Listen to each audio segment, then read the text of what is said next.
Hello guys, how are you. मैं भूपेंद्र सिंह। आज की क्लास में हम बात करेंगे प्रोनाउन के क्रम में।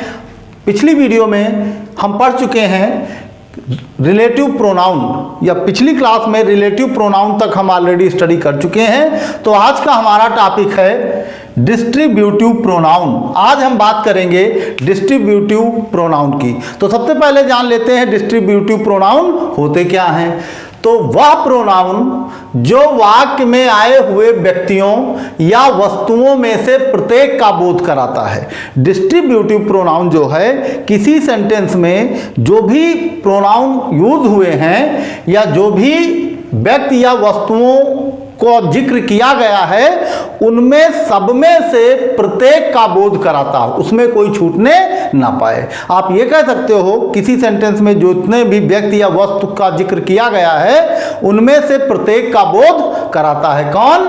Distributive pronoun. तो यह वो प्रोनाउन होता है, अर्थात डिस्ट्रीब्यूटिव प्रोनाउन वो प्रोनाउन होता है जो वाक्य में आए हुए व्यक्तियों, जो किसी सेंटेंस में जो व्यक्तियों का जिक्र किया गया है या जिस किसी सेंटेंस में वस्तुओं का जिक्र किया गया है, तो उनमें से प्रत्येक का बोध कराता, अर्थात कोई उसमें छूटने ना पाए, पूरे लोगों का बोध कराता है।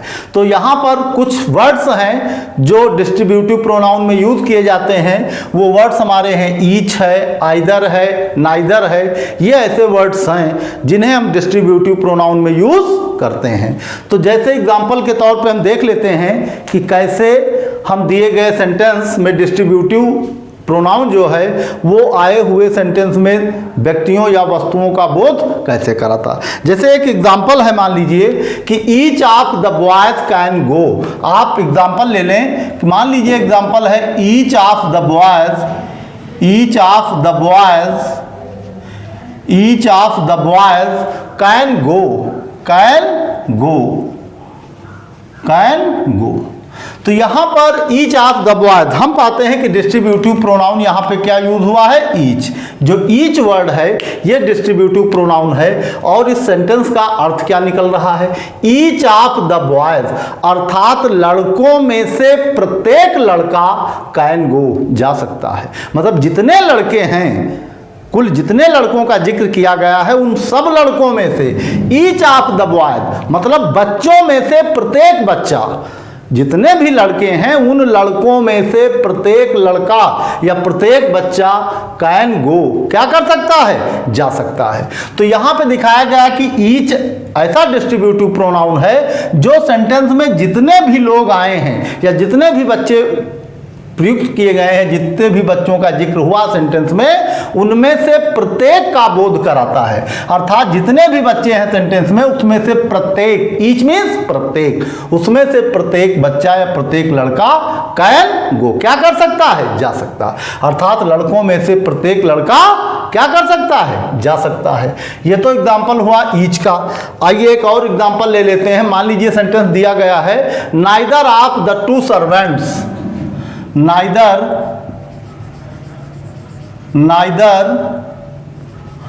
of the two servants, neither of the two servants, neither of the two servants came, अर्थात दो नौकर में से, यहां टोटल नौकरों की संख्या कितनी बताई गई है? दो। तो neither of the two servants अर्थात दो नौकर में से नाइदर कोई भी नहीं आया। नौकर कितने हैं? दो हैं। तो यहां जो नाइदर यूज हुआ है यह डिस्ट्रीब्यूटिव प्रोनाउन है। तो कहा गया neither of the to servant मतलब दो नौकरों में से। नौकर कितने हैं? To servants. Neither of the to servant अर्थात यहां पे नौकरों की संख्या कितनी दिखाई गई है? To servant.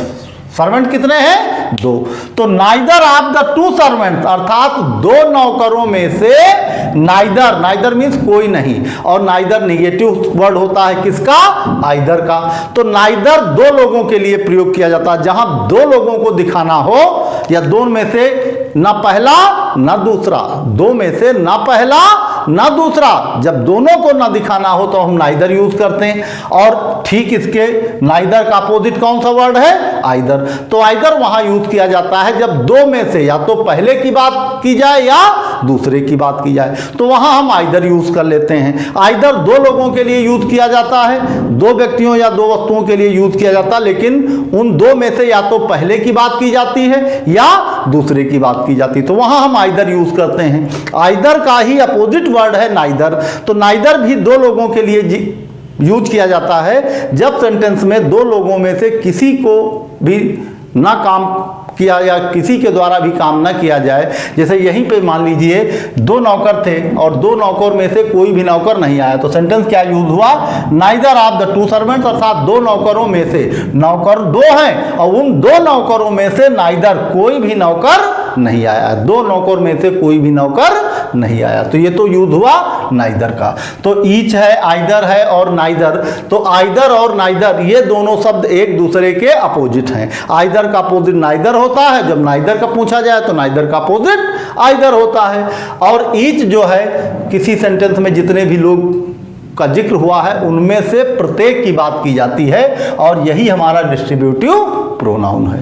तो नोट में दिया गया है कि ईच, आइदर, नाइदर के पश्चात एक चीज और ध्यान रखनी होती है आपको कि जब कभी आप ईच का प्रयोग करें, नाइदर का प्रयोग करें या आइदर का प्रयोग करें तो इनके पश्चात एक वचन क्रिया का प्रयोग होता है। कभी भी ईच के बाद क्रिया का बहुवचन रूप आप यूज नहीं कर सकते। आप क्रिया का एक वचन प्रयोग करेंगे या क्रिया का एक वचन का रूप प्रयोग करेंगे, क्रिया के बहुवचन का रूप आप प्रयोग नहीं करेंगे। कब? जब सेंटेंस में आपके ईच आया हो, आइदर आया हो या नाइदर, तो इनके पश्चात ईच हो, आइदर हो या नाइदर हो, इनके पश्चात एक वचन क्रिया का प्रयोग होता है। एक वचन क्रिया का प्रयोग मतलब जो सिंगुलर नाउन के साथ वर्ब नॉर्मली यूज की जाती है वही वर्ब ईच, आइदर और नाइदर के साथ यूज की जाती। कहने का मतलब हुआ जो वर्ब सिंगुलर नाउन के साथ यूज होती है वही वर्ब या वही वर्ब का रूप आइदर, नाइदर और ईच के साथ प्रयोग किया जाता है। प्लूरल नाउन की जो वर्ब या प्लूरल नाउन के साथ यूज होने वाली वर्ब हम प्रयोग नहीं करते। ईच, आइदर और नाइदर के साथ हमेशा एक वचन क्रिया का प्रयोग किया जाता। तो एक चीज तो ये हुई। आगे देखते हैं आइदर और नाइदर का अर्थ क्या होता है। तो आइदर का अर्थ होता है दो में से। हमने जैसे पहले बताया कि आइदर या नाइदर ये प्रयोग होता है दो लोगों के लिए।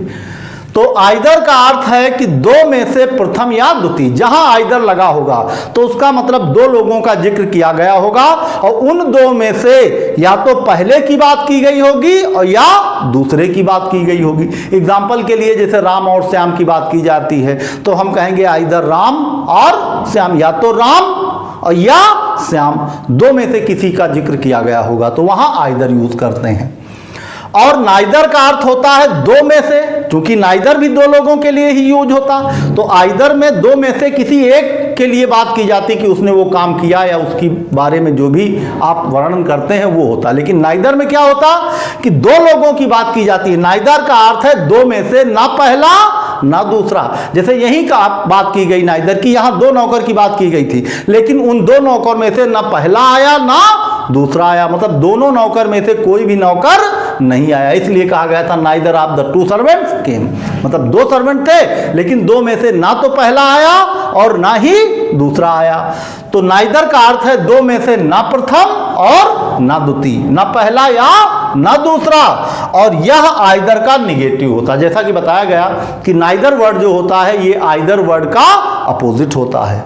आगे देखते हैं जब ये शब्द अकेले आते हैं, अकेले का मतलब जहां ईच लगा हो तो कभी कभार ईच केवल अकेले मिलता है। अकेले मिलता का मतलब केवल ईच से सेंटेंस नहीं बन सकता। कहने का अर्थ हुआ अकेले का कि किसी सेंटेंस में ईच के बाद नाउन यूज नहीं हुआ होगा, तब कहा जाता है ईच अकेले आया। अर्थात जब ये शब्द ऊपर दिए गए जो शब्द हैं उनकी बात की जा रही है कि जब ये शब्द अकेले आते हैं, मतलब किसी सेंटेंस में अगर ये वर्ड अकेले आए हों, अकेले का मतलब इसके साथ नाउन यूज ना हुआ हो, जब ये शब्द अकेले आते हैं तो ये डिस्ट्रीब्यूटिव प्रोनाउन कहलाते हैं। मान लीजिए ईच ही आया, तो जब केवल सेंटेंस में ईच होगा, ईच के साथ नाउन नहीं होगा, तब हम कहेंगे इस सेंटेंस में डिस्ट्रीब्यूटिव प्रोनाउन यूज हुआ है। लेकिन मान लीजिए कि इन डिस्ट्रीब्यूटिव प्रोनाउन के साथ कोई नाउन जुड़ा हुआ है या कोई नाउन भी साथ में यूज कर दिया जाता है, तब ये डिस्ट्रीब्यूटिव प्रोनाउन ना हो करके फिर ये डिस्ट्रीब्यूटिव एडजेक्टिव बन जाते हैं। तो जब इनके साथ नाउन प्रयोग होता है, अर्थात जो डिस्ट्रीब्यूटिव प्रोनाउन है ये वर्ड किसी सेंटेंस में प्रयोग होते हैं और इन वर्ड्स के साथ यदि कोई नाउन प्रयोग कर लिया जाता है तो ये डिस्ट्रीब्यूटिव एडजेक्टिव कहलाते हैं। फिर ये डिस्ट्रीब्यूटिव प्रोनाउन ना होकर के डिस्ट्रीब्यूटिव एडजेक्टिव कहलाते हैं। एग्जाम्पल देख लेते हैं तो क्लियर हो जाएगा आपको। जैसे एग्जाम्पल दिया हुआ है, each of the boy,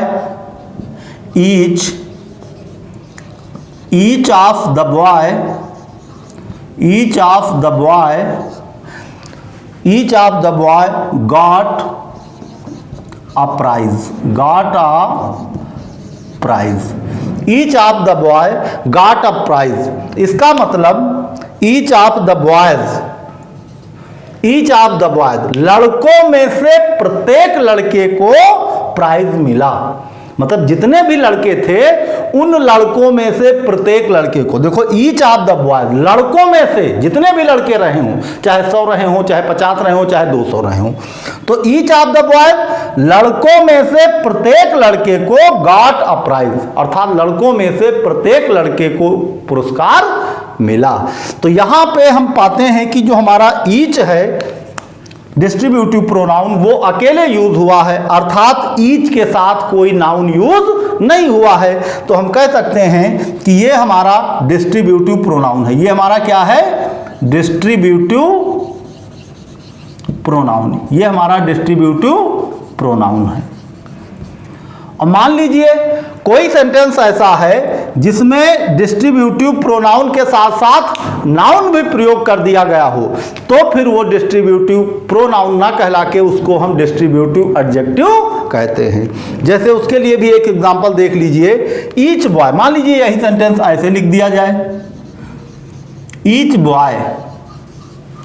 boy got a prize, got a prize, प्रत्येक लड़के ने पुरस्कार पाया, ईच बॉय, प्रत्येक लड़के को पुरस्कार मिला। तो यहां पे जो ईच बॉय है, ईच बॉय, ये हमारा डिस्ट्रीब्यूटिव प्रोनाउन ना कहला के ये बन जाता हमारा डिस्ट्रीब्यूटिव एडजेक्टिव। क्यों? क्योंकि यहां पर डिस्ट्रीब्यूटिव प्रोनाउन के साथ नाउन जुड़ा हुआ है और डिस्ट्रीब्यूटिव प्रोनाउन के जो वर्ड है वो अकेले यूज नहीं हुए सेंटेंस में। डिस्ट्रीब्यूटिव प्रोनाउन का वर्ड जब सेंटेंस में अकेले यूज होता है तो वो डिस्ट्रीब्यूटिव प्रोनाउन कहलाता है। और यदि उस डिस्ट्रीब्यूटिव प्रोनाउन वर्ड के साथ कोई नाउन भी ऐड हो या कोई नाउन जुड़ा होता है तो वो डिस्ट्रीब्यूटिव प्रोनाउन ना कहलाकर वो हमारा डिस्ट्रीब्यूटिव एडजेक्टिव बन जाता। तो ये हमारा क्या है? Distributive adjective. ये हमारा डिस्ट्रीब्यूटिव एडजेक्टिव बन गया, एडजेक्टिव। ये हमारा डिस्ट्रीब्यूटिव एडजेक्टिव कहलाता है। तो जब डिस्ट्रीब्यूटिव प्रोनाउन अकेले यूज होता है सेंटेंस में तब हम कहते हैं यहाँ पे डिस्ट्रीब्यूटिव प्रोनाउन है, और जब उस वर्ड के साथ या डिस्ट्रीब्यूटिव प्रोनाउन वर्ड के साथ कोई नाउन जुड़ा होता है तब वो डिस्ट्रीब्यूटिव एडजेक्टिव कहलाता। तो ये तो बात हुई डिस्ट्रीब्यूटिव प्रोनाउन की। अब हम बात करेंगे अगले काइंड्स ऑफ प्रोनाउन की, जो कि है हमारा रिफ्लेक्सिव प्रोनाउन। तो आइए बात करते हैं रिफ्लेक्सिव प्रोनाउन की। रिफ्लेक्सिव प्रोनाउन जिसका हिंदी अर्थ होता है निजवाचक सर्वनाम। तो निजवाचक सर्वनाम होता क्या, पहले इसकी डिफिनेशन देख लेते हैं कि यह वह प्रोनाउन है, अर्थात जो आपका रिफ्लेक्सिव प्रोनाउन है ये ऐसा प्रोनाउन है या रिफ्लेक्सिव प्रोनाउन एक ऐसा सर्वनाम शब्द है जो यह बताता है कि काम का प्रभाव कर्ता पर पड़ता है। अर्थात रिफ्लेक्सिव प्रोनाउन ये बतलाता है कि जो कार्य है उसका प्रभाव सब्जेक्ट पर पड़ता है। इसके बाद एक वचन में सेल्फ और रिफ्लेक्सिव प्रोनाउन जब हम यूज करते हैं सेंटेंस में तो जब सब्जेक्ट हमारा सिंगुलर होता है तब रिफ्लेक्सिव प्रोनाउन के साथ सेल्फ यूज कर लेते हैं, और जब सब्जेक्ट हमारा प्लूरल होता है तो उस कंडीशन में रिफ्लेक्सिव प्रोनाउन के साथ हम सेल्फ ऐड कर देते हैं। तो रिफ्लेक्सिव प्रोनाउन सेंटेंस में यूज होता है तो उसका कार्य है कि वो ये बताता है कि कार्य का सब्जेक्ट पर प्रभाव पड़ता है। तो एक वचन में सेल्फ ऐड कर लिया जाता है तथा बहुवचन में सेल्फ जुड़ा होता है। जो रिफ्लेक्सिव प्रोनाउन यूज होता है तो सब्जेक्ट जब एक वचन होता है तब वहां पर एक वचन के साथ रिफ्लेक्सिव प्रोनाउन में सेल्फ जुड़ा होता है, और जब सब्जेक्ट आपका बहुवचन में आता है तो उस कंडीशन में रिफ्लेक्सिव प्रोनाउन के साथ सेल्फ जुड़ा होता है।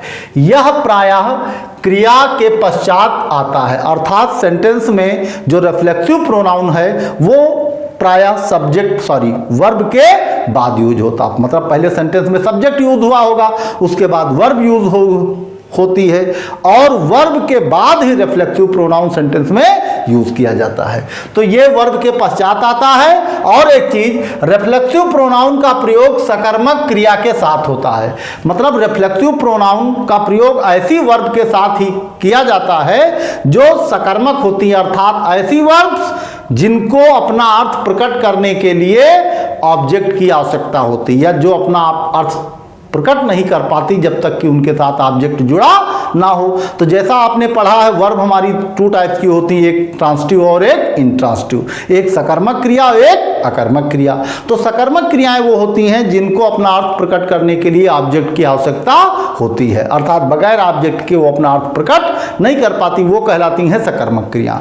और इंट्रांसिटिव वर्ब, अकर्मक क्रियाएं वो होती हैं जो अपना अर्थ प्रकट करने के लिए उनको ऑब्जेक्ट की आवश्यकता नहीं होती, वो अपने आप में अर्थ प्रकट कर पाने में सक्षम होती। तो एक चीज और ध्यान रखना कि रिफ्लेक्सिव प्रोनाउन हमेशा ऐसी वर्ब के साथ यूज किया जाता है या ऐसी वर्ब के बाद यूज किया जाता है जो सकर्मक क्रियाएं होती है, अर्थात ऐसी क्रियाएं जिन्हें अपना अर्थ प्रकट करने के लिए ऑब्जेक्ट की आवश्यकता होती। तो ऐसी वर्ब के बाद ही रिफ्लेक्सिव प्रोनाउन या ऐसी वर्ब के साथ ही रिफ्लेक्सिव प्रोनाउन यूज होता है, और अकर्मक क्रियाओं के साथ रिफ्लेक्सिव प्रोनाउन यूज नहीं किया जाता।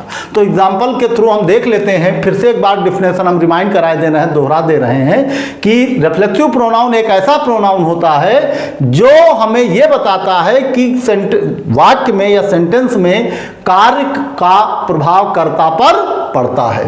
मतलब रिफ्लेक्सिव प्रोनाउन का काम ही है ये बताना कि सेंटेंस में जो कार्य हो रहा उसका प्रभाव कर्ता पर पड़ता है, और इसके बाद एक वचन में सेल्फ और बहुवचन में सेल्फ ऐड कर दिया जाता है या ऐड हुआ होता है, और ये प्रायः क्रिया के बाद यूज होता है, और इसका प्रयोग सकर्मक क्रियाओं के साथ किया जाता है। तो एग्जाम्पल के थ्रू हम समझने का प्रयास करते हैं। जैसे मान लीजिए एग्जाम्पल हमारा दिया है, I hurt myself, I hurt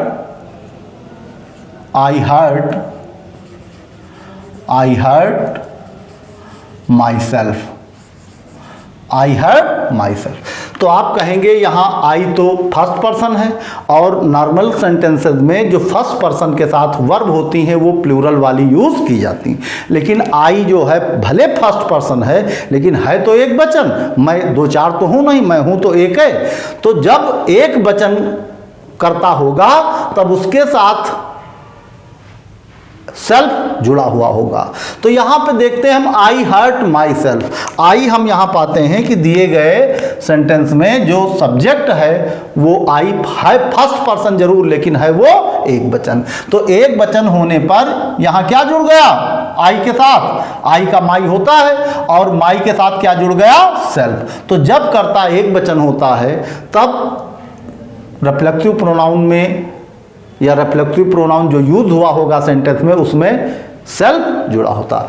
अब इसी को अगर आप प्लूरल में देखें तो चूंकि आई फर्स्ट पर्सन है, हम दूसरा एग्जांपल ले लेते हैं, वो भी फर्स्ट पर्सन का ही है, लेकिन यहाँ फर्स्ट पर्सन सिंगुलर है और इधर हम यूज कर ले रहे हैं फर्स्ट पर्सन का प्लूरल। तो क्या बनता है, वी। तो यहां हो जाएगा वी हर्ट। अब यहां आवर सेल्फ हो जाएगा, आवर सेल्फ। तो यहां हमने देखा कि सेल्फ जुड़ा हुआ है और चूंकि फर्स्ट पर्सन का ही प्रयोग था इधर, लेकिन यहां पर सेल्फ जुड़ा हुआ। क्यों? क्योंकि यहां सब्जेक्ट तो हमारा फर्स्ट पर्सन ही है, लेकिन ये सब्जेक्ट फर्स्ट पर्सन का प्लूरल यूज हुआ है, इसलिए यहां क्या ऐड किया गया? सेल्फ। तो और यहां फर्स्ट पर्सन का सिंगुलर सब्जेक्ट है, इसलिए सेल्फ ऐड किया गया। ये दोनों सेंटेंसेस में हम देखते हैं जो रिफ्लेक्टिव प्रोनाउन यूज हुआ है वो हमारे वर्ब के कहां यूज हुआ है? बाद में। जैसा कि रूल में बताया गया कि रिफ्लेक्टिव प्रोनाउन वर्ब के बाद प्रायः यूज किया जाता है, तो यहां भी वर्ब के बाद यूज किया गया। अब देखते हैं कि ये आई हर्ट माई सेल्फ, अर्थात मैंने अपने आप को चोटिल कर लिया। तो यहां जो चोटिल किया गया था, जो भी काम हुआ, काम क्या हुआ? चोट खा बैठा, या मैंने अपने आप को चोटिल कर लिया। तो यहां जो चोट लगी, उस चोट का प्रभाव देखते हैं सब्जेक्ट पर पड़ता कि नहीं पड़ता। तो जो चोट लगी, तो चोट किसको लगी? सब्जेक्ट को। अर्थात इस चोटिल होने का जो प्रभाव पड़ा वो किस पे पड़ा? कर्ता पे। और यहां हम कहते हैं वी हर्ट अवर सेल्फ, अर्थात हमने, यहां एक नहीं है बल्कि जो भी लोग थे, हमने अपने आप को चोटिल कर लिया, अर्थात हम अपने आप को चोटिल कर लिए। तो यहां भी जो कार्य हुआ, कार्य कौन सा हुआ? हर्ट। वर्ब क्या है? हर्ट। जो यहां चोटिल हुए तो उस चोटिल का फर्क पड़ा किस पे? उसका असर पड़ा सब्जेक्ट पे। यहां जो चोटिल हुए तो कौन चोटिल हुआ? वी। अर्थात कार्य का सब्जेक्ट पर असर पड़ता है। जैसा कहा गया है कि काम का प्रभाव कर्ता पर पड़ता है। और दूसरी चीज कि वर्ब के बाद यूज होता है और बहुवचन में सेल्फ और एक वचन में सेल्फ ऐड कर लिया जाता है। और एग्जांपल देख लेते हैं। मान लीजिए अगला एग्जांपल है यू वर्क योर सेल्फ, तुमने अपने आप ये कार्य किया। तो you work your self,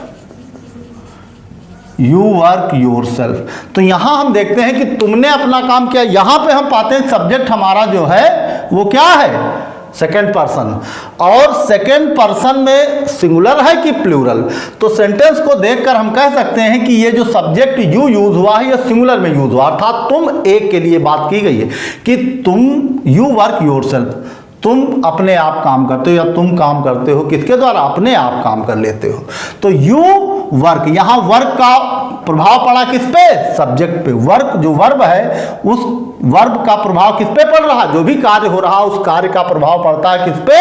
subject पे। और यहां हम पाते हैं कि सेल्फ ऐड हुआ है। क्या जुड़ा है योर के साथ? सेल्फ। तो हम कह सकते हैं कि ये जो सब्जेक्ट यू है ये हमारा एक वचन का सब्जेक्ट है। और इसी को चूंकि सेकेंड पर्सन के जो प्रोनाउन होते हैं वो एक वचन और बहुवचन दोनों में यू ही होता। तो जैसे इसी सेंटेंस को अगर हम प्लूरल में यूज कर लेंगे तो सेंटेंस हमारा क्या बन जाएगा? You work your self, you work your self. अब हम यहां कहते हैं कि यहां भी यूज हुआ सेकेंड पर्सन का, लेकिन अब ये यू जो है ये हमारा प्लूरल में यूज हुआ है क्योंकि यहां सेल्फ जुड़ा हुआ है।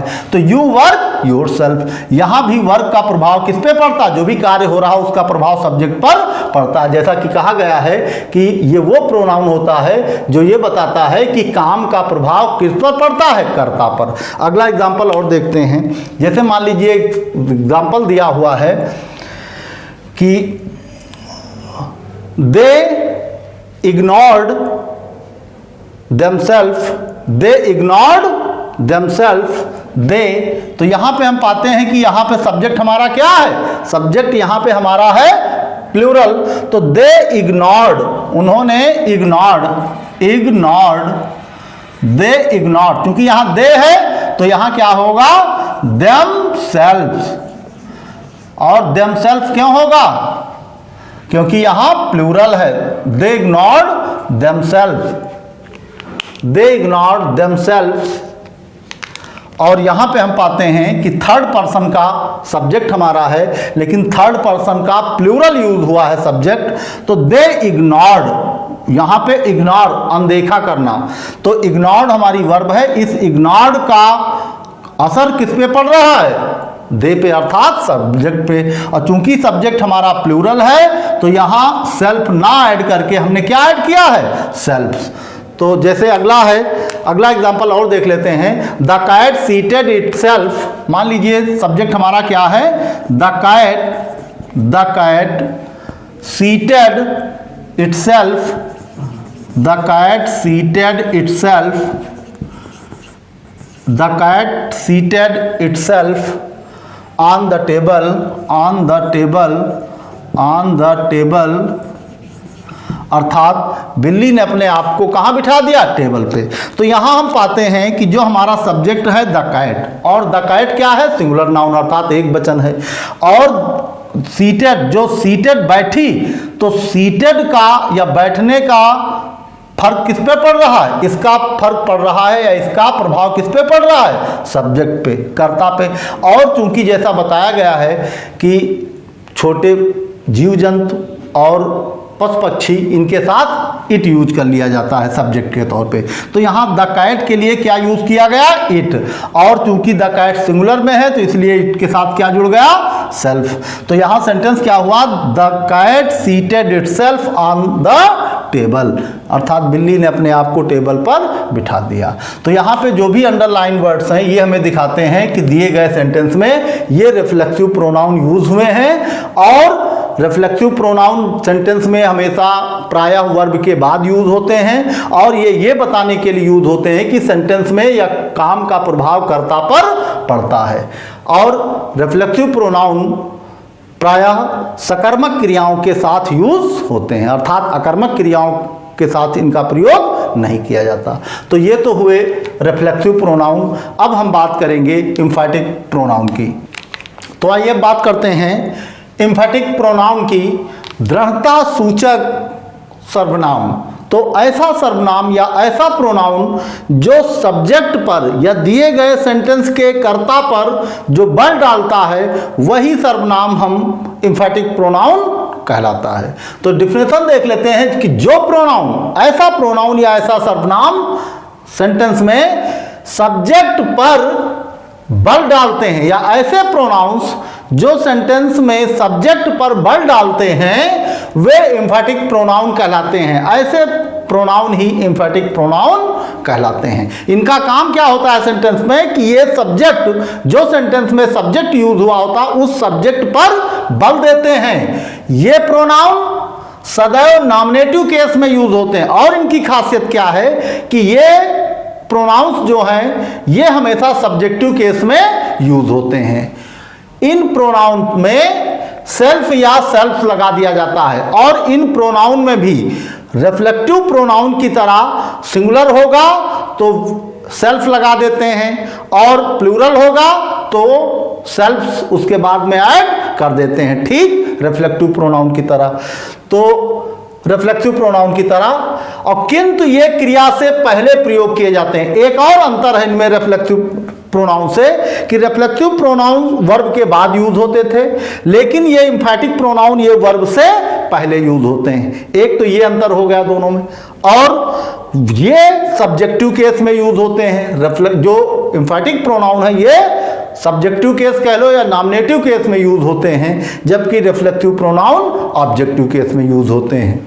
तो इन शब्दों का अर्थ स्वयं होता है। एक और डिफरेंस है एम्फैटिक और रिफ्लेक्टिव में कि एम्फैटिक प्रोनाउन में जो वर्ड यूज किए जाते हैं उनका अर्थ होता है स्वयं, और जो रिफ्लेक्टिव प्रोनाउन में यूज किए जाते थे वर्ड उनका अर्थ निकलता था अपने आप। तो वहां अपने आप और यहां स्वयं, ये अर्थ हिंदी अर्थ निकलता है। तो एक बार हम फिर से रिवाइव किए दे रहे हैं डिफिनेशन कि ऐसे प्रोनाउंस जो सब्जेक्ट पर बल डालते हों, एम्फैटिक प्रोनाउन वो प्रोनाउन कहलाते हैं जो दिए गए सेंटेंस में सब्जेक्ट पर बल देते हों, और वे एम्फैटिक प्रोनाउन कहलाते हैं जो सब्जेक्ट पर बल देते हो। ऐसे प्रोनाउन जो सब्जेक्ट पर बल देते हों वैसे प्रोनाउन ही एम्फैटिक प्रोनाउन कहलाते हैं। ये प्रोनाउन सदैव नॉमिनेटिव केस में यूज होते हैं। और एक चीज ध्यान रखनी है कि एम्फैटिक प्रोनाउन सदैव नॉमिनेटिव केस में यूज किए जाते हैं।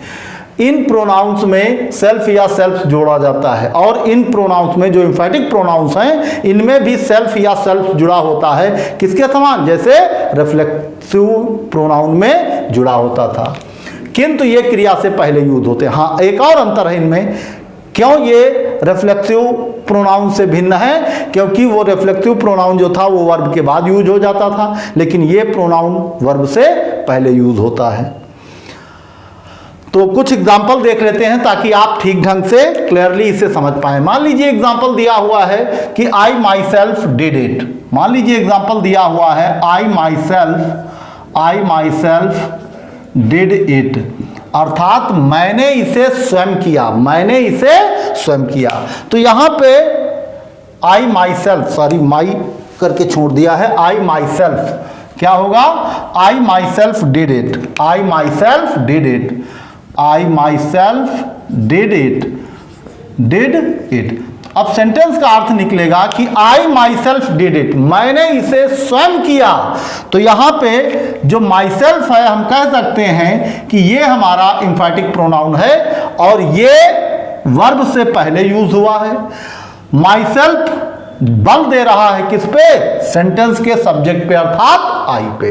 तो ये बल देता है किस पे? दिए गए सेंटेंस के सब्जेक्ट पे। दूसरी चीज वर्ब से पहले यूज होता है। तीसरी चीज माई सेल्फ जो होता है ये सब्जेक्टिव केस में यूज होता है, अर्थात आप कह लो नॉमिनेटिव केस में यूज होता है, जबकि रिफ्लेक्सिव प्रोनाउन जो है वो ऑब्जेक्टिव केस में यूज होते थे, लेकिन ये नॉमिनेटिव या सब्जेक्टिव केस में यूज होता। तो ये हमारा एग्जांपल हुआ किसका? एम्फैटिक प्रोनाउन का। तो हम दिए गए सेंटेंस में कह सकते हैं कि माई सेल्फ जिसको अंडरलाइन किया गया है वो माई सेल्फ क्या है? वो एम्फैटिक प्रोनाउन यूज किया गया दिए गए सेंटेंस में। दूसरा एग्जांपल मान लीजिए देख लेते हैं कि we ourselves can do it. दूसरा एग्जांपल है कि वी आवरसेल्फ, वी के बाद क्या यूज होगा? आवरसेल्फ, क्योंकि एम्फैटिक प्रोनाउन सब्जेक्ट के बाद यूज होता है और वर्ब से पहले। तो वी आवरसेल्फ, चूंकि एक वचन के साथ सेल्फ जुड़ता है और जब बहुवचन होता है या प्लूरल होता है सब्जेक्ट, तब यहां आपके एम्फैटिक प्रोनाउन में वीईएस जुड़ जाता है। तो we ourself can do it, can do it, can do it, अर्थात हम स्वयं इसे कर सकते हैं, हम स्वयं इसे कर सकते हैं। जो रिफ्लेक्सिव प्रोनाउन में यूज होते थे प्रोनाउन या रिफ्लेक्सिव प्रोनाउन, उनमें रिफ्लेक्सिव प्रोनाउन का अर्थ होता था अपने आप, लेकिन जो एम्फैटिक प्रोनाउन है यहां पर इनका अर्थ निकलता है स्वयं अर्थात खुद। तो we ourself can do it, अर्थात ये जो आवरसेल्फ एम्फैटिक प्रोनाउन है ये बल दे रहा है किस पे? सेंटेंस के सब्जेक्ट अर्थात वी पे, और इसलिए इसको हम कह सकते हैं कि एम्फैटिक प्रोनाउन इस सेंटेंस में यूज हुआ। बच्चों के मन में थोड़ा कंफ्यूजन जरूर आता है कब कि रिफ्लेक्सिव प्रोनाउन क्या है और एम्फैटिक प्रोनाउन क्या है। तो यदि आप इनके डिफरेंसेस को ध्यान से समझ लेंगे तब आप कंफ्यूज नहीं होंगे कि रिफ्लेक्सिव प्रोनाउन यूज हुआ है सेंटेंस में कि एम्फैटिक प्रोनाउन। तो उसके लिए जब डिफरेंस अभी बताए जाएंगे उन चीज को आप ध्यान से देख लेना। 3 डिफरेंसेस मेन हैं, उन्हीं 3 डिफरेंसेस में क्लियर हो जाएगा कि रिफ्लेक्सिव प्रोनाउन क्या होता है और एम्फैटिक प्रोनाउन क्या होता है। अगला एग्जांपल मान लीजिए दिया हुआ है कि you yourself can do it, you yourself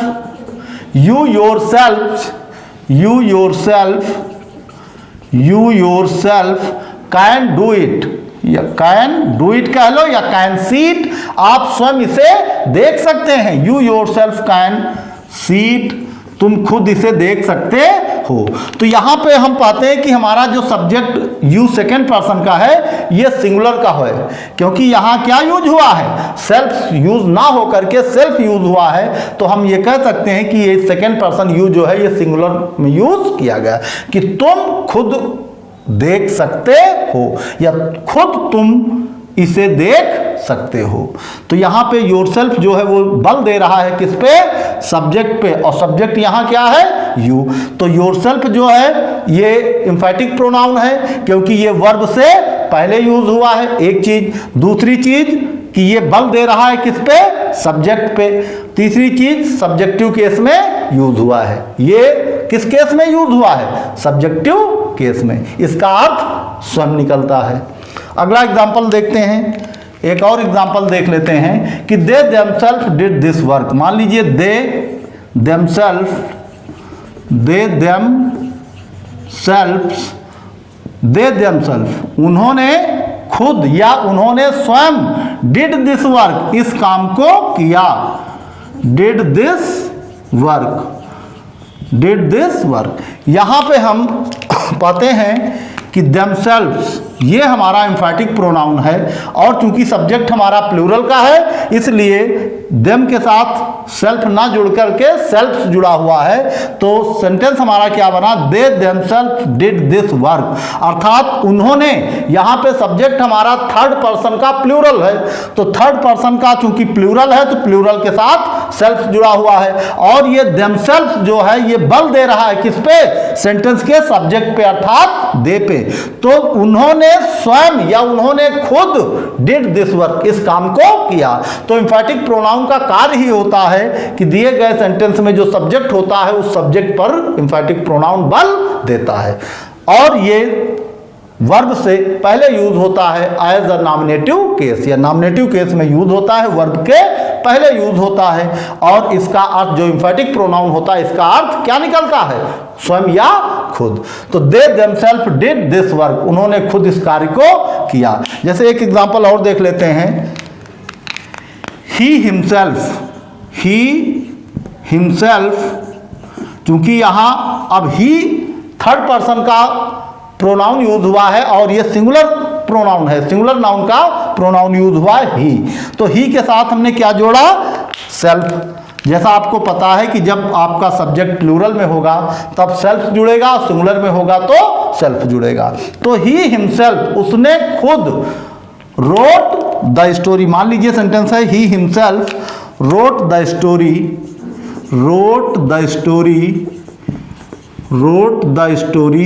उन्होंने खुद कहानी लिखी। उन्होंने स्वयं रोट द स्टोरी, उन्होंने या ही, उसने खुद या उसने स्वयं कहानी लिखी। तो यहाँ हिमसेल्फ जो है ये हमारा एम्फैटिक प्रोनाउन है, और ये बल दे रहा है किस पे, सेंटेंस के सब्जेक्ट अर्थात ही पे। ये ही पे बल दे रहा है हिमसेल्फ, तो हम कह सकते हैं हिमसेल्फ क्या है, ये हमारा एम्फैटिक प्रोनाउन है। क्यों एम्फैटिक प्रोनाउन है भाई, रिफ्लेक्सिव प्रोनाउन हम तो कहेंगे, हम नहीं कहेंगे कि ये क्या है एम्फैटिक प्रोनाउन। तो उसके तर्क में हम जवाब दे रहे हैं कि भाई मानो ये एम्फैटिक ही है, तो जैसे आप कह रहे हैं भाई हम नहीं मानेंगे, तो आप मनवाओ। कैसे मनवाओ, कि कहो उनसे कि देखिए भाई ये एम्फैटिक प्रोनाउन है, रिफ्लेक्सिव नहीं है, उसकी कुछ कंडीशंस हैं। कौन कौन सी कंडीशन, पहली कंडीशन कि ये रिफ्लेक्सिव प्रोनाउन इसलिए नहीं है क्योंकि ये वर्ब से पहले यूज हुआ है। अगर वर्ब के बाद यूज हुआ होता तो आप कह सकते थे इसको ये क्या है, रिफ्लेक्सिव प्रोनाउन। तो ये वर्ब से पहले हुआ है, एक कंडीशन, इसलिए ये एम्फैटिक प्रोनाउन है। अगला अगर अब भी संतुष्ट ना हो तो दूसरा तर्क दीजिए कि ये himself as a nominative case use हुआ है, न कि ऑब्जेक्टिव केस में यूज हुआ है, इसलिए ये एम्फैटिक प्रोनाउन है। दूसरी तर्क क्या हुई आपका, दूसरा रीजन कि ये एम्फैटिक प्रोनाउन इसलिए भी है क्योंकि ये नॉमिनेटिव केस में यूज हुआ है, इसलिए ये एम्फैटिक प्रोनाउन है, रिफ्लेक्सिव प्रोनाउन नहीं है। और तीसरी चीज कि एम्फैटिक प्रोनाउन इसलिए है क्योंकि ये सब्जेक्ट पर बल दे रहा है, दिए गए सब्जेक्ट पर, सब्जेक्ट हमारा इस सेंटेंस का क्या है, ही, तो ये हिमसेल्फ बल दे रहा है किस पे, सेंटेंस के सब्जेक्ट अर्थात ही पे, इसलिए ये एम्फैटिक प्रोनाउन है। तो ये 3-4 ऐसे रीजन हैं जो वेरीफाई कर देंगे कि ये आपका एम्फैटिक प्रोनाउन है। अब कंफ्यूजन की जरूरत नहीं है, क्योंकि बच्चे यही कंफ्यूज होते हैं रिफ्लेक्सिव और एम्फैटिक प्रोनाउन में, क्योंकि दोनों में सेल्फ और सेल्फ जुड़ा होता है। तो बच्चे ये नहीं समझ पाते कि रिफ्लेक्सिव प्रोनाउन है कि एम्फैटिक प्रोनाउन है। तो he himself wrote the story, उसने खुद स्टोरी लिखी। तो ये कुछ एग्जाम्पल दिए गए हैं जो किसके हैं, एम्फैटिक प्रोनाउन के हैं। और ये इसलिए है क्योंकि दिए गए सेंटेंस में जो भी एम्फैटिक प्रोनाउन है वो दिए गए सब्जेक्ट पर बल दे रहे हैं, और ये वर्ब से पहले यूज हुए हैं, नॉमिनेटिव केस में यूज हुए हैं, अतः हम कह सकते हैं कि ये दिए गए सभी एम्फैटिक प्रोनाउन हैं। तो अब हम एक डिफरेंस देख लेते हैं किसके किसके बीच, ताकि बच्चों के अंदर जो डिफरेंस या कंफ्यूजन होता है वो दूर हो जाए। हम दोनों के बीच डिफरेंस बता रहे हैं। तो रिफ्लेक्सिव और एम्फैटिक, difference between एम्फैटिक pronoun and reflexive pronoun. तो ध्यान से सुनिएगा इस चीज को। तो जो रिफ्लेक्सिव प्रोनाउन होगा उसमें भी आपको सेल्फ या सेल्फ जुड़ा मिलेगा, लेकिन वो ऑब्जेक्टिव केस में यूज हुआ होगा। एक डिफरेंस क्या है कि वो ऑब्जेक्टिव केस में होगा रिफ्लेक्सिव, और एम्फैटिक नॉमिनेटिव केस में होगा। एक डिफरेंस हो गया। दूसरा डिफरेंस कि जब हिंदी अर्थ निकालेंगे तो जो रिफ्लेक्सिव प्रोनाउन है उसका अर्थ निकलता है अपने आप, और जो एम्फैटिक प्रोनाउन है उसका हिंदी अर्थ निकलता है स्वयं। दोनों अंतर हो गए। तीसरा अंतर देखते हैं कि रिफ्लेक्सिव प्रोनाउन चूंकि जैसा बताया गया है कि ऑब्जेक्टिव केस में यूज होता है, तो ये यूज होता है वर्ब के बाद, और जबकि एम्फैटिक प्रोनाउन चूंकि नॉमिनेटिव केस में यूज होता है तो ये यूज होगा वर्ब से पहले, अर्थात सब्जेक्ट के बाद। तो आप सब्जेक्ट के बाद ना कह के ये कह लो कि ये सीधे वर्ब से पहले और रिफ्लेक्सिव वर्ब के बाद यूज होता। दोनों के अर्थ में परिवर्तन हो गया, दोनों के प्रयुक्त केसों में परिवर्तन हुआ। एक का नॉमिनेटिव केस में यूज है, एक का ऑब्जेक्टिव। ये नॉमिनेटिव केस में यूज होता है, ये ऑब्जेक्टिव केस में। एक वर्ब से पहले और एक वर्ब से बाद। एक का अर्थ स्वयं होता है, एक का अर्थ अपने आप होता है। एक ये बताता है, रिफ्लेक्सिव प्रोनाउन सेंटेंस में ये बताता है कि सेंटेंस के कार्य का फर्क या कार्य का प्रभाव कर्ता पर पड़ता है, लेकिन एम्फैटिक प्रोनाउन जोर देता है किस पर? सब्जेक्ट पर। मतलब जो भी सब्जेक्ट है उस पर जोर डालता है, उस पर बल देता है। किस पर? सब्जेक्ट पर। वो केवल ये बताता है कि कार्य का प्रभाव सब्जेक्ट पर पड़ता है, लेकिन कर्ता पर, जबकि ये सीधे सीधे कार्य का जो है वो जो दिए गए सेंटेंस में आपका सब्जेक्ट है उस पर बल देता है। तो ये तो डिफरेंस हुआ किसमें किसमें? रिफ्लेक्सिव और एम्फैटिक प्रोनाउन में। और ये एम्फैटिक प्रोनाउन के कुछ एग्जाम्पल हैं। हम आशा करते हैं ये एम्फैटिक प्रोनाउन आपकी समझ में आया होगा। अब हम बात करते हैं लास्ट प्रोनाउन की, जिसका नाम है रेसिप्रोकल प्रोनाउन। तो आइए रेसिप्रोकल प्रोनाउन पर बात करें उससे पहले एक एग्जाम्पल दिए गए हैं बोर्ड पे दो, आइए उनके बारे में देख लेते हैं जो रिलेटेड हैं हमारे रिफ्लेक्सिव प्रोनाउन और एम्फैटिक प्रोनाउन से रिलेटेड। जैसे यहां पर दो एग्जाम्पल दिए गए हैं कि I can do it my self, मैं इसे अपने आप कर सकता हूं। दूसरा सेंटेंस दिया है कि I myself can do it, मैं स्वयं इसे कर सकता हूं। तो जैसा कि बताया गया कि रिफ्लेक्सिव प्रोनाउन और एम्फैटिक प्रोनाउन दोनों में सेल्फ यूज होता है प्रोनाउन के साथ। तो यहां पर हम कह सकते हैं कि यहां भी सेल्फ यूज हुआ है, यहां भी सेल्फ यूज हुआ है। तो बच्चे यही कंफ्यूज होते हैं कि सेल्फ तो दोनों में जुड़ा हुआ।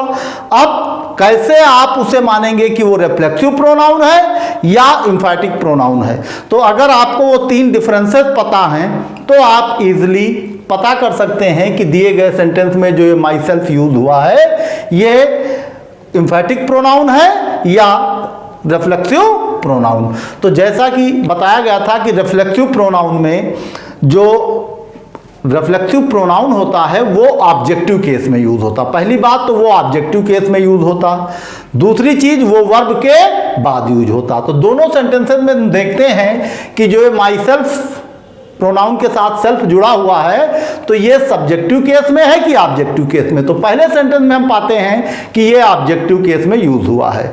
ऑब्जेक्टिव केस में यूज हुआ है, वर्ब के बाद यूज हुआ है। अगर ऑब्जेक्टिव केस में यूज हुआ हो, वर्ब के बाद यूज हुआ हो और उसका अर्थ अपने आप निकल रहा हो, I can do it my self, मैं इसे अपने आप कर सकता हूं। अगर ये तीन चीजें हैं, ऑब्जेक्टिव केस में यूज हुआ हो और वो आपका वर्ब के बाद यूज हुआ हो, प्रोनाउन सेल्फ लगा हुआ, और तीसरी चीज उसका अर्थ अपने आप निकल रहा हो, तो आंखें बंद करके आप कह सकते हैं वहां रिफ्लेक्सिव प्रोनाउन यूज हुआ। इसका मतलब दिए गए सेंटेंस में जो ये पहला सेंटेंस है यहां पर रिफ्लेक्सिव प्रोनाउन यूज हुआ है। ये कैसा प्रोनाउन है? Reflexive pronoun. इस सेंटेंस में हम कह सकते हैं कि रिफ्लेक्सिव प्रोनाउन यूज हुआ। क्यों? क्योंकि माई सेल्फ जो है ये वर्ब के बाद यूज हुआ है और ये प्रोनाउन जो है ये माई सेल्फ किस रूप में यूज हुआ है? ऑब्जेक्टिव केस में। अब इसके दूसरा सेंटेंस देख लेते हैं। दूसरे सेंटेंस में एम्फैटिक प्रोनाउन है। हम कहते हैं, यदि आपसे कोई कहता है कि भाई हम नहीं मानते कि ये एम्फैटिक प्रोनाउन है, तो अपनी बात को समझाने के दो तरीके होते हैं। एक तरीका कि एक हाथ में हो सोटा और दूसरा तरीका कि आपकी कही गई बात के पर्याप्त आपके पास तर्क उपलब्ध हों। तो पहला तरीका तो कम अच्छा है, दूसरा तरीका आप अपनाइए। दूसरा तरीका ये है कि आपको अपनी कही गई बात को समझाने के लिए आपके पास उस बात के वेरिफिकेशन के लिए पर्याप्त तर्क होने चाहिए। तो यहां पर जैसे दिया हुआ है सेंटेंस कि I myself can do it, तो हम कहते हैं कि ये एम्फैटिक प्रोनाउन है। मान लिए कोई नहीं मानता कि भाई ये एम्फैटिक प्रोनाउन हम नहीं मानते, तो आपके पास तर्क होने चाहिए। कैसे तर्क?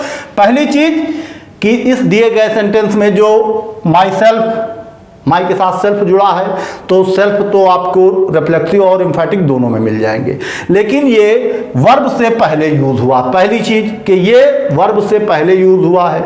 दूसरी चीज नॉमिनेटिव केस में यूज हुआ है। तीसरी चीज ये एम्फैटिक प्रोनाउन जो है ये बल देता है किस पर? सब्जेक्ट पे, तो ये आई पे बल दे रहा है। तीसरी चीज। चौथी चीज, इसका अर्थ हिंदी में निकालने पर स्वयं निकलता है, अर्थात I myself can do it, मैं स्वयं इसे कर सकता हूं। तो जब आप दो तीन तर्क देंगे कि इसका प्रयोग सब्जेक्टिव केस में हुआ है, इसका प्रयोग वर्ब से पहले हुआ है और ये एम्फैटिक प्रोनाउंस दिए गए सब्जेक्ट पर बल दे रहा है और इसका अर्थ स्वयं निकल रहा है, जब आपके पास इतने पर्याप्त तर्क होंगे तो आगे या सामने वाले को मानना ही पड़ेगा कि हाँ ये एम्फैटिक प्रोनाउन है। तो इस तरह हम कह सकते हैं दिया गया सेंटेंस में कैसा प्रोनाउन यूज हुआ है? एम्फैटिक प्रोनाउन यूज हुआ है। एम्फैटिक प्रोनाउन, इस दिए गए सेंटेंस में एम्फैटिक प्रोनाउन हुआ। तो आपका कंफ्यूजन, हम ऐसी आशा करते हैं कि आपका ये कंफ्यूजन दूर हुआ होगा। आप इजीली अब आप रेसिप्रोकल रिफ्लेक्सिव प्रोनाउन और एम्फैटिक प्रोनाउन में डिफरेंस ढूंढ पाएंगे, दोनों में अंतर बता पाएंगे। दिए गए सेंटेंस में जहां यूज होगा एम्फैटिक का या रिफ्लेक्सिव का, तो आप इजीली उसे फाइंड आउट कर सकते हैं। चलिए अब बात करते हैं रेसिप्रोकल प्रोनाउन की। तो जब दो प्रोनाउन साथ साथ आते हैं, रेसिप्रोकल बड़ा इजी है पहचानना कि कहाँ रेसिप्रोकल प्रोनाउन यूज हुए। जब दिए गए सेंटेंस में दो प्रोनाउन एक साथ यूज हो जाएं, जब दिए गए सेंटेंस में दो प्रोनाउन एक साथ यूज हो जाएं, तो वे रेसिप्रोकल प्रोनाउन कहलाते हैं। दो प्रोनाउन एक साथ यूज हों तो वो क्या कहलाते हैं? रेसिप्रोकल। बशर्ते वो सब्जेक्टिव केस में नहीं यूज होंगे, वो कहाँ यूज होंगे? जाके आपको ऑब्जेक्टिव केस में यूज मिलेंगे। जैसे एग्जांपल के लिए हम देख लेते हैं, सेंटेंस दिया हुआ है मोहन एंड सोहन।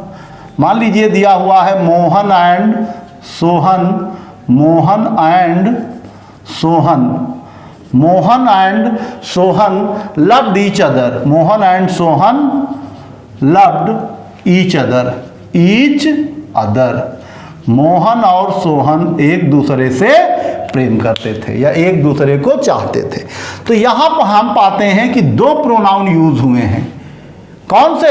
ईच और अदर। तो जब हमारे ईच अदर दो प्रोनाउन एक साथ यूज हुए हैं, ईच अदर, तो हम कह सकते हैं कि जब दिए गए सेंटेंस में दो प्रोनाउन एक साथ यूज हों, वहां पर परस्पर प्रोनाउन या परस्पर सर्वनाम या परस्पर वाचक सर्वनाम कह लो, चाहे रेसिप्रोकल प्रोनाउन कह सकते हो। तो इस दिए गए सेंटेंस में Mohan and Sohan loved each other, Mohan और सोहन एक दूसरे को चाहते थे या एक दूसरे से प्रेम करते थे। तो यहाँ पर ईच अदर जो है ये हमारा दो प्रोनाउन एक साथ यूज हुए हैं सेंटेंस में, तो हम कह सकते हैं ईच अदर ये दो प्रोनाउन है और ये कैसे प्रोनाउन है? Reciprocal pronoun. दूसरा एग्जांपल देख लेते हैं। जैसे सेंटेंस दिया हुआ है the boys helped, the boys helped, बच्चों ने मदद की, किसकी? Each other, sorry the boys help one another. मान लीजिए दूसरा है one another, one another. The boys helped one another, बच्चों ने एक दूसरे की मदद की। तो यहां पर वन अनदर ये भी दो प्रोनाउन एक साथ यूज हुए हैं, तो हम कह सकते हैं कि यहां पर भी क्या है, रेसिप्रोकल। तो जब दो प्रोनाउन एक साथ किसी सेंटेंस में यूज हो जाएं तो हम कह सकते हैं कि वहां पर रेसिप्रोकल प्रोनाउन यूज हुए हैं। बस एक चीज आपको ध्यान रखनी है कि ईच अदर का प्रयोग तब होगा जब दो लोगों की बात की जाएगी। जैसे we made for each other, तो यहां पर दो लोगों की बात की गई, we made for each other, हम एक दूसरे के लिए बने हुए हैं। तो यहां दो चार लोगों की बात नहीं की गई है, यहां पर स्पेशली एक कपल की बात की गई जो कहता we made for each other, हम एक दूसरे के लिए बने हैं। और जब ईच अदर यूज होगा तो यह चीज तय होगी कि वहां बात की जाएगी केवल दो लोगों की। जब दो लोगों से बात ज्यादा की बात करनी होगी तो वहां ईच अदर का प्रयोग ना होगा, फिर दो प्रोनाउन रेसिप्रोकल के यूज होंगे, लेकिन वहां पर ईच अदर प्रयोग ना होकर के वहां वन अनदर यूज किया जाएगा। और इस तरह से हम दिए गए सेंटेंस में पहचान पाएंगे कि दिए गए सेंटेंस में कौन सा प्रोनाउन यूज हुआ। अगर दिए गए सेंटेंस में दो प्रोनाउन एक साथ यूज हो जाए तो हम कहेंगे कि इस सेंटेंस में रेसिप्रोकल प्रोनाउन यूज हुआ है। एग्जाम्पल के लिए दो सेंटेंस आपके पास या आपके सामने दिए हुए बोर्ड पे, जिनमें वन पहले सेंटेंस में दो प्रोनाउन यूज हुए हैं वन अनदर, और दूसरे सेंटेंस में भी दो प्रोनाउन यूज हुए हैं जो कि है वन अनदर। तो सेंटेंस देख लेते हैं, the boys help each one another, बच्चों ने एक दूसरे की मदद की। अब यहाँ वन अनदर यूज हुआ है, इसका मतलब ये तय है कि यहाँ पर दिए गए बच्चों की संख्या दो से ज्यादा है। भले वो 3 हो सकती, 5 हो सकती, 20 हो सकती, लेकिन ये तय है कि ये जो द बॉयज है इनकी संख्या 2 से तो हर हाल में ज्यादा है ही, 2 नहीं हो सकती, 3 हो सकती है, 3 के ज्यादा या 3 के आगे कुछ भी हो सकती है, लेकिन 3 से कम नहीं हो सकती, अर्थात 2 नहीं हो सकती। क्यों? अगर ये संख्या 2 होती तो यहां वन अनदर यूज ना हो करके ईच अदर यूज हुआ होता।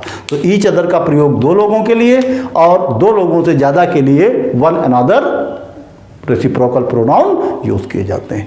तो इस तरह काइंड्स ऑफ प्रोनाउन कंप्लीट हुए। हम आशा करते हैं कि काइंड्स ऑफ प्रोनाउन आपकी समझ में आए होंगे। तो फिर मिलेंगे हम नेक्स्ट क्लास में नेक्स्ट टॉपिक के साथ। तब तक के लिए धन्यवाद।